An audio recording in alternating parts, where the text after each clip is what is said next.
obviously that first quarter, they scored 39, and after that, it's really a different score defensively. What do you feel like you guys did as far as adjustment?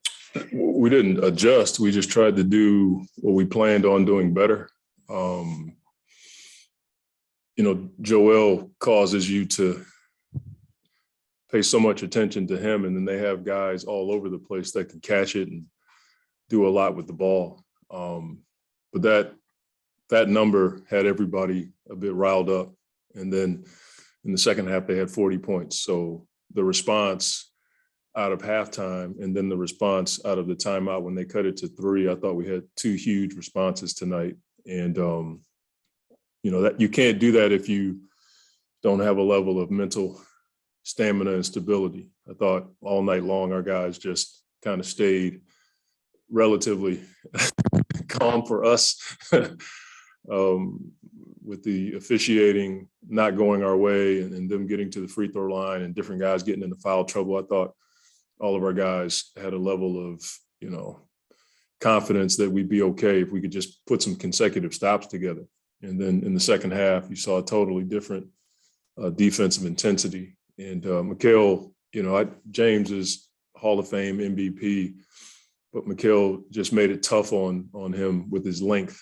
And I thought we did a decent job of not reaching on him. There were times where we did. I think Torrey had one in the first half, but for the most part, we did a decent job of not reaching when he drove the ball. But Mikal's defense, again, allows for the rest of us to kind of stay home, and that's a huge weapon for us. You said that after Sacramento that these kind of games can happen, in the postseason, but it ended up happening in the first half essentially. When you're talking on the bench with guys, is that being brought up again, or is the guys already know, hey, look, we've been here before? With the officiating, I think for me, and I think it's starting to trickle in with the guys, because I heard a few guys say, look, it doesn't matter, we got to play. And that's my mindset. I don't think I've ever changed an official's mind about a call. And I can't spend a lot of time doing all the theatrics and, emotional stuff that I can get into. And I think our guys are starting to buy into that. Even though they have a right to voice their opinion, I think we're doing a much better job of getting back to the task at hand, which is what you have to do, especially when you're playing good teams and when you're on the road. For sure, you have to be that way. Booker had a season high 22 points in the first quarter. We talked about his first quarters before. Mm-hmm. Anything special today? No, I just think he's just playing within the rhythm of the game, and we needed it. I mean, if you give up 39, you're going to need somebody to carry the load, so to speak, when you're not, scoring the way that you want to or getting stops the way that you want to. But, Book can score in any quarter. That's not anything new. I just thought it was within the confines of what we do in our system. That always makes me, feel good about the rhythm of the game when we're doing it within, our offensive scheme. Chris, he's been out for 5 weeks. Comes back another double. Yeah. How nice is that to have him be able to come back and not miss a beat? I mean, it's the trust factor that he and I have. When they cut it to 3,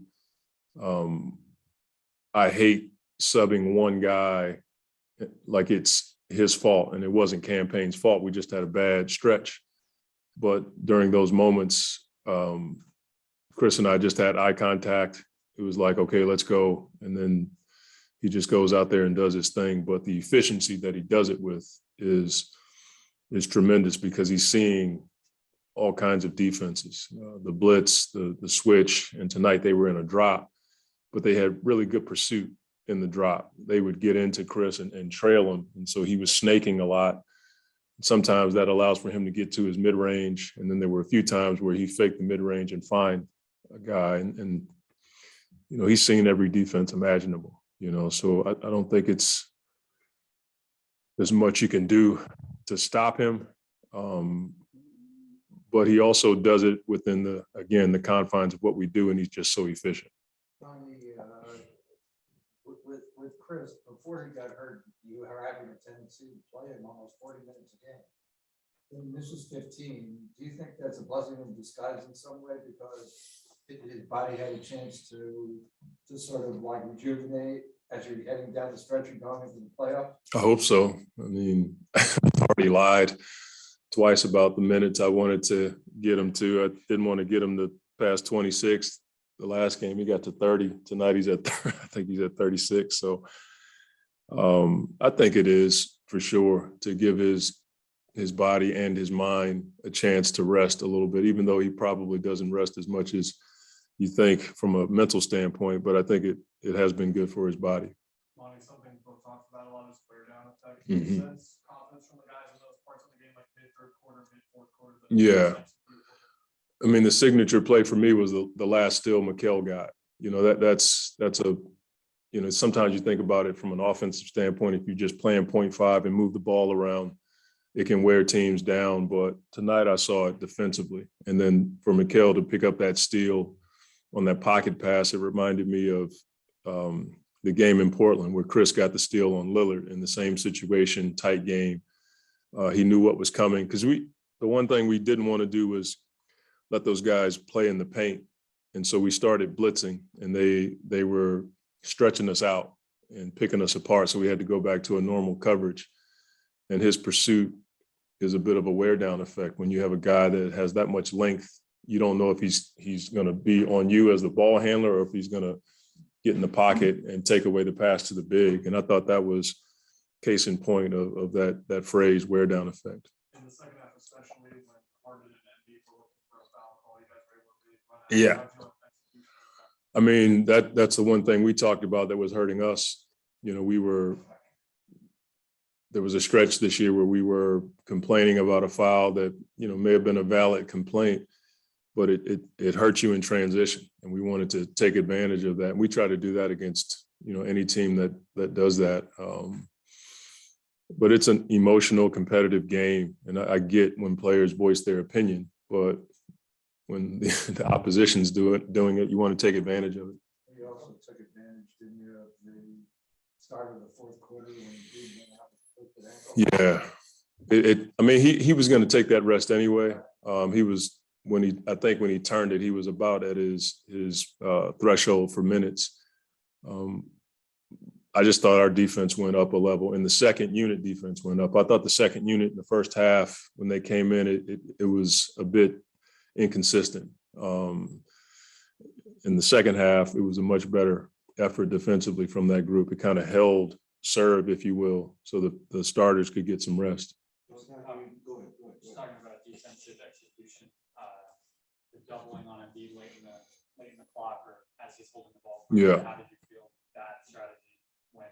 I mean, again, that could have been a variable of wear down effect, because I thought the one possession where we called it off and DA had fouls, so he didn't want to pick up his fifth, and Joel got to the rim and got a jump hook, and then we went right back to the ODB, and it turned the gym over, and we forced them into two tough possessions. So I think over the course of the game, that particular scheme can help. It doesn't stop guys. I mean, he still had 37, but he has that because he scores, you know, in different spots. He'll score from the nail, the elbow, but when he's on the box, we tried to, you know, double him a bit more than most teams do.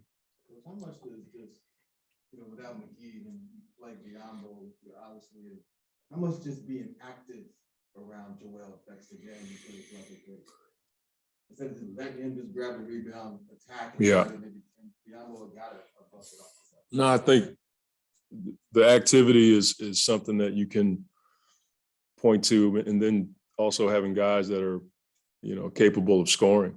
I thought Biz was pretty active on the offensive end tonight. He missed some shots, but I think you got to make guys like Joe work. If you just let them sit back in the drop and not use a ton of energy and then go back down on offense and you know, destroy you, you know, that's a win-win for them. I think having DA, Biz, and JaVale, guys who can score around the basket and finish, you know, in different ways, I think it helps you against guys like Joel.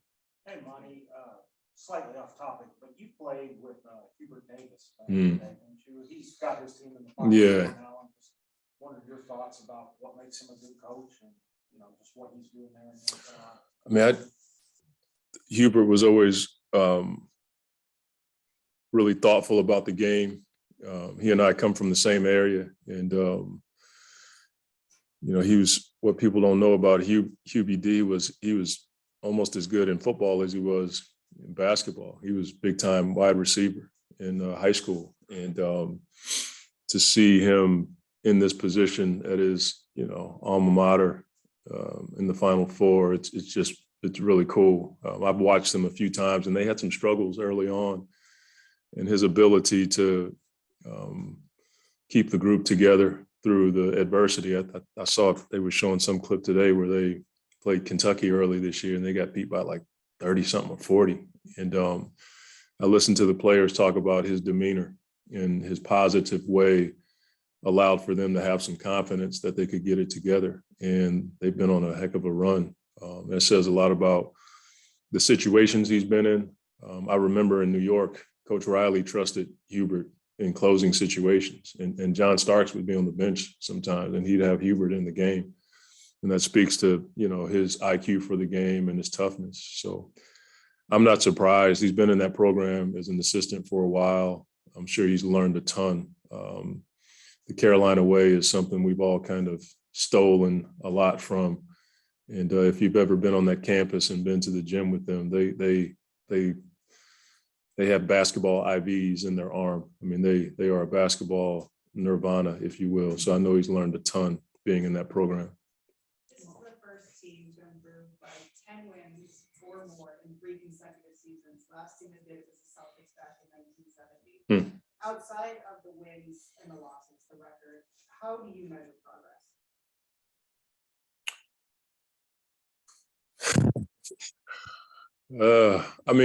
There's a number of ways you can measure it. The win-loss, for sure, offensive and defensive efficiency, improvement, and then consistency. And then the other way is just watching players get better and watching players get better in tough situations. And I think that's something that we've been able to watch here in Phoenix, is young guys who've been in tight situations, not necessarily fail our first year, but we didn't do as well as we wanted to. And then year by year or year after year, you're watching those guys improve in those situations. And then obviously, gaining respect from the rest of the league in reference to how hard they play against you every night. I think when I listen to other guys, they would talk about this team when they would come visit, and they didn't have a lot of good things to say. And now they know that they better bring it when they come through here because we're a formidable opponent. Early in the last quarter, early in the third quarter, Jay got his 4th. Yeah. You had 5 guys over 3 fouls. Yeah. What was going through your mind on pulling Jay at that point, just to, okay, don't get your 5th? Yeah, I'm a doofus. That's what I am. I just gamble at times, but I think you're going to be in those situations in the playoffs where you have to build that trust in the regular season. That's just the way I was taught. I watched Pop do it for years. If a guy got in foul trouble, sometimes he'd leave him in there just to, let him see how he needs to play. And sometimes it doesn't work. But I think you can do it in various ways. We started putting Mikhail in the game situation, so he'd learn what it was like to be in Book and Chris's position. And there have been times this year where it's really helped us. I think you can do the same thing in those foul situations. My gut is to, trust the player. My brain is telling me to get him out. And then I'm thinking time scoring situation also. But when I look at the guys in their eyes, they look at me and they know like they got to be, less aggressive to not pick up the 3rd foul in the 1st or the 4th in the 2nd. Doesn't always work out, but I think you have to trust your guys and build that trust because you never know when you're going to be in that situation in the playoffs. Coach said that Devin was saying that you guys were upset after giving up 79 in the first. Yeah. When you feel like change after that, you guys hold them to 60 something the rest of the way. I think we just started defending without fouling and keeping them off the glass. I think those are the two big things for us. I mean, I don't know how many free throws they shot in the first half, but we knew we had to cut down on that and second chance points, and we did that.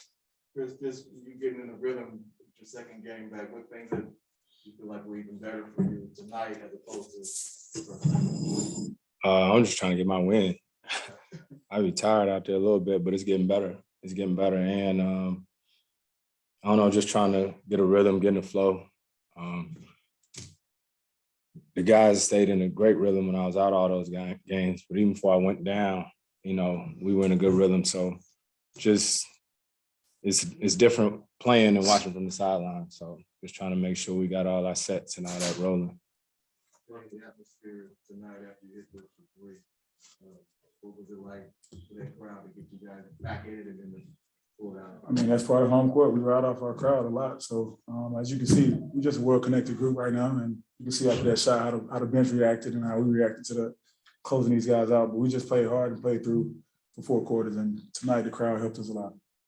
Chris, Monty was talking about, you know, he called himself a liar because he said the first 2 games back, he's trying to keep you under a certain minutes amount. He keeps going above that. What have those conversations been like as far as, you know, the trust he has in you to know when to let you go a little bit longer? Well, I'm not on minute restrictions, so I don't know what he's talking about. You know what I mean? So I think we all just communicate, our whole team. You know what I mean? Like sometimes you'll come out or whatnot, but coach, he'll allow you to be like, I don't need it. And he'll be like, all right, I'll give you a couple minutes. You know, so we just constantly talk, all of us, all game long. And it's just trust that we didn't build, you know, that sweat equity. Well, that was a season high, 22 points in the first for you today. Was there something special about this matchup that had you fired up? It seemed like you had a lot of Some chirping going on. All right, It was just a 1-1 matchup. You know what I'm saying? The best in each conference. So, you know, that's always a big game for us. I feel like we've done it like 3 times now. I think Miami was one when we played them and maybe somebody else. But, you know, that's a talented team down there that, you know, we could possibly see at the end. So we just want to make statements, man. We just want to come out there, play the right brand of basketball and just wear teams down. Well, you talk about that weird on effect a lot. Did you sense that again today? Yeah. You know, it's tough. You know, if we play consistent the way we play for 48 minutes, you know, and leave it out of anybody else's hands, you know, we control our own destiny. And, you know, we know over a course of 48 minutes that, you know, there's going to be ups and downs, but if we do what we do, we'll be in pretty good shape. Jay, do you guys have that kind of confidence at halftime in the third quarter, those kind of parts of the game, or you guys just stick to what you do down where down the high? Yeah, we never panic, and we always feel like communication is going to help. Obviously, when we come in at halftime, we do a good job before the coaches come in and just talking to one another, seeing what we see on the court, talking about what we see on the court, and just trying to find solutions. We talk about solutions all the time, so that's what halftime is for. And I think over the year or 2, we've been getting better with just communicating, 10x communication with each other, and it's coming to life on the court, so it's good for us. Jay, it seems like on paper, at least coming into this game, the 76ers would have had a lot more to play for because they're still fighting for that number 1. You guys haven't clinched, and you guys are just sort of playing out the string. But it never seems like motivation or anything is a problem with this team. Why do you think that is? Why is this team so consistent no matter what the stakes I mean, the motivations come from last year, going all the way to the finals and not achieving the main goal. So that's the ultimate motivation. That's all you need to want to get back there. You want to have a different story. So you can't skip any steps leading up to that point. So we're aware of that, and that's the motivation in the game. So we take that with us night in, night out. Chris, last game you guys clinched home court for the rest of the postseason. How much did you sense that helping the team last year to start at home and over the course of your playoff career? How much doesn't help? I'm sorry, one more time. I'm sorry, Jay. You guys clinched home court for the rest of the postseason. From your experience, how much does it help to start a series at home, and what did you see from the crowd last year that gave you guys that boost? Man, I think we really have a home court advantage.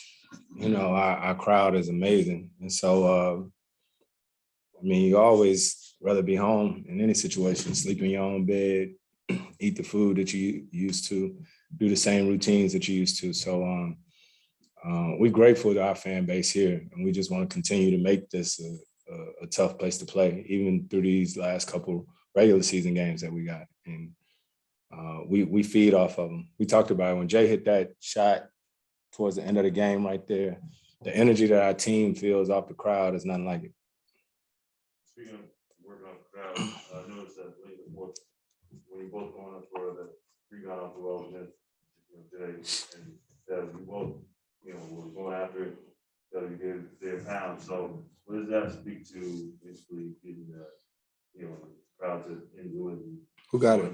Really Jay got it. Working relationship over the year. Like many years later. It just shows how connected we are, I think. Just he was trying to do his job and I was doing mine. So we both were doing our job, and it just he was just making sure I had the ball. He just connected. We just connected out there, man. We know how to win, and we just at that point in the game, just trying to get the other guys one shot. You just see both of us going for the ball, just being at the same place, same time, just trying to get the job done. So we just connected out there, just playing off one another, having fun. Gotten everybody else's thoughts to this point, but just want to give you a chance, coach of the year race.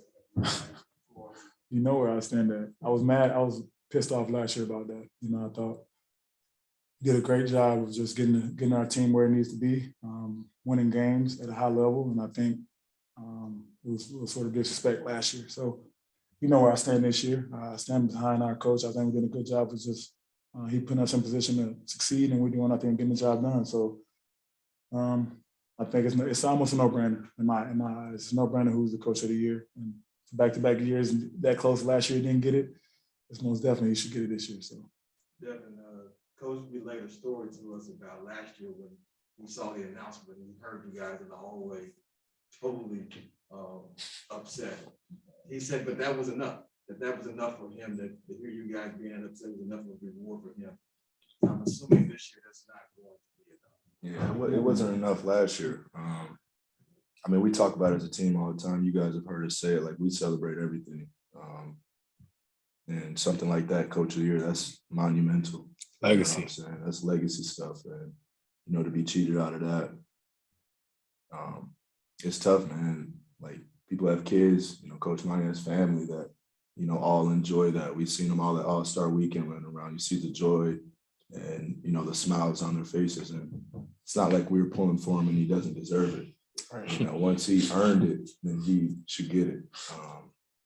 And I don't think it's much of a conversation this year. It should be pretty much locked in, but you never know how this league is. Well, you never, this year, like last year, you kind of snuck up on the rest of the league. People started recognizing what you're doing as you went into the playoff. This year, there's just no doubt about it. Yeah, but usually coach of the year goes to somebody that snuck up on everybody. Yeah. We didn't make the playoffs the year before and then ended up being the 2 seed and going all the way to the finals. So that's usually when they give that award to a coach. Chris, when you look at Devin in terms of the MVP, why does it, this is your history of following the game, why does it take so long for a guy to suddenly get in the conversation? Because it's like, you've been playing this way for years, and now you've been winning the last 2 years. Why does it take others to speak out for a player like that to get that? I don't know. I don't get a vote. I understand that, but just over the course of your career, what's led to someone coming out the woodwork and getting that kind of? I don't know, man. I done seen a lot of stuff in this league. Just blessed to be able to play. Just blessed to be able to play, man.